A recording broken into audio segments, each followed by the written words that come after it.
All right, guys, so whenever you come to an obstacle and you see your horse lock on, instead of grabbing more reins, the first thing I want you to do is release reins. Sit here, bring your heels down, and bring your seat back. Sit deeper in the saddle.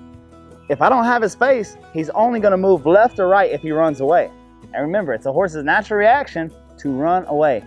So if your horse is bucking because he's afraid, or running away because he's afraid, or bucking because he's afraid, or rearing because he's afraid, it's because you have too much rein.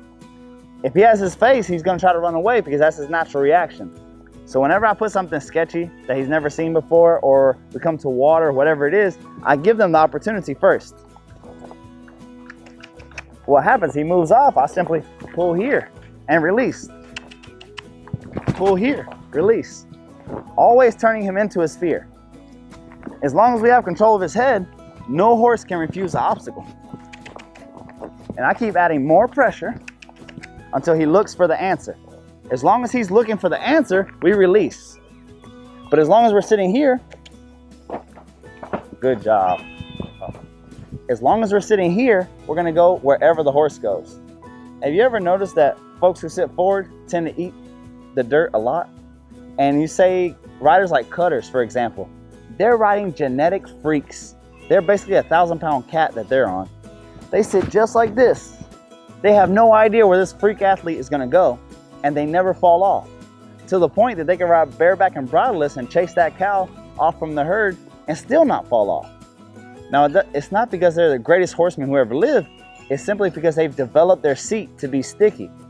So as soon as something goes wrong and you see your horse perk up and look at a goat or a cow or a bush or a turkey or whatever it may be, a passing car, your first reaction, instead of this, which is our natural human instinct, what I want you to do is this. Sit down and put your heels in front of you and drop some rein.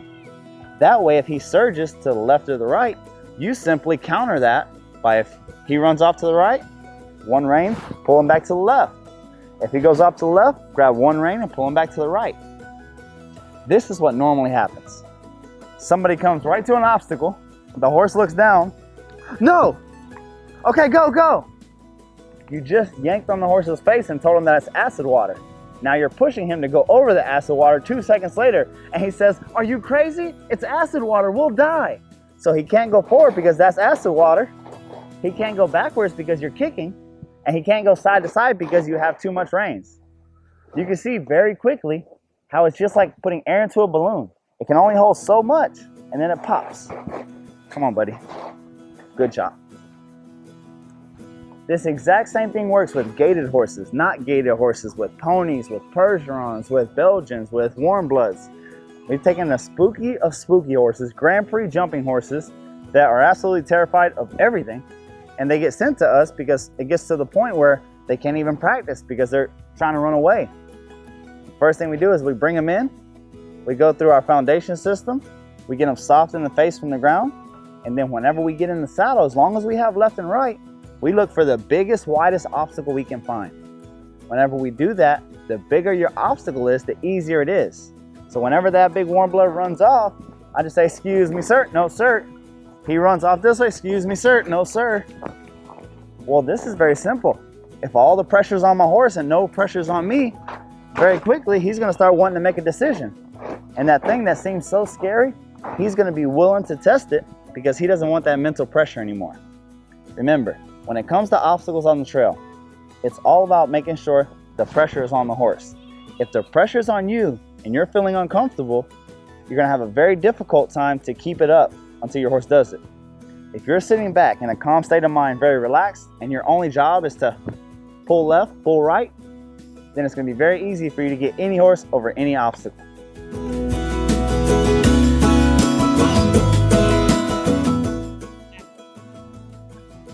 Pro tip, pressuring a horse over an obstacle is not about something physical. It's about mental. You want to see that they're looking for the answer.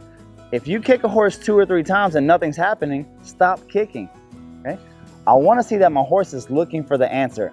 So all horses speak the same language, but each and every horse takes a different amount of pressure. Maybe you're on a very sensitive horse that the only thing you have to do is go left and right, and he's pressuring himself. Or maybe you're on a very dull horse that kicking it and he's sitting there. I see time and time again, somebody will be kicking a dull horse and the horse will be half asleep come on, Cookie, come on. Come on, Cookie, you can do it. The horse can sit there all day, and the poor rider is there almost in tears. If that happens, hey, you have a lead rope, pull out your lead rope. You see the little leather tassels that are on all the Western wear? They are not fringe. Fringe went out of style in the 80s. So this is a popper. Now, whenever you're gonna pop, just make sure that you have the head first.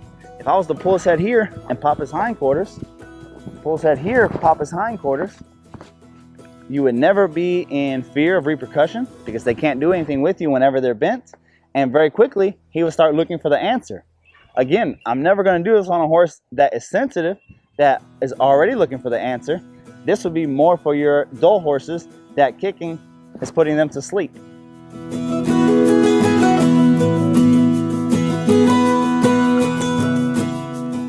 Pro tip number 2.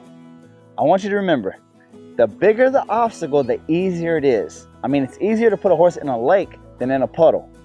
The bigger the surface area is of your creek or your pond or your lake that you're trying to get the horse in, the bigger the surface area is, the easier it is to keep pressure on them. The smaller your obstacle is, the easier it is for them to take a couple steps here or a couple steps there and get a release. And remember, horses don't learn from pressure, they learn from release. Everybody watching this is a horse trainer, whether you know it or not, whether you get paid for it or not. If you're coming in contact with a horse, you're a horse trainer. If your horse is learning good or bad, that's yet to be seen. But remember, every time that they get a release, you want it to be on purpose, meaningful. If you do that, your horse will always be looking to do the right thing.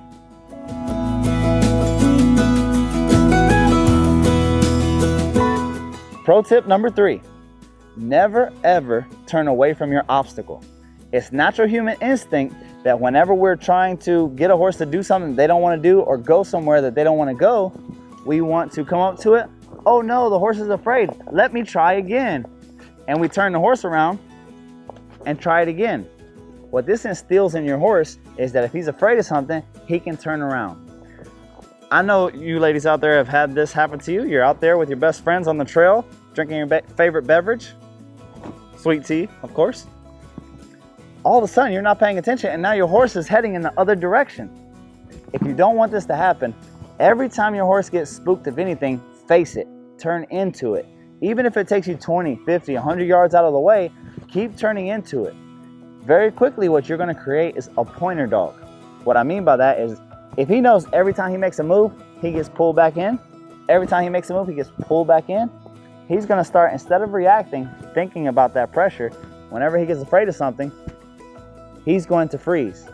I much rather a horse that freezes. This gives you an opportunity and time to process and work out the scenario. Get him through his fear, get him through what he's afraid of. If he just reacts on his own and he's running off another direction, your friends are gonna have to dust you off.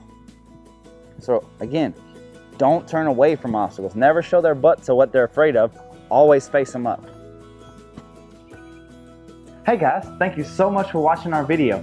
Make sure to get in the comments below and give us your feedback. Let us know what all problems you're having, if you're having any problems with the steps, if there's more videos or problems that you would like to see. We just want to better help you bond with your horse and help fix some of your equine problems and reach your equine goals.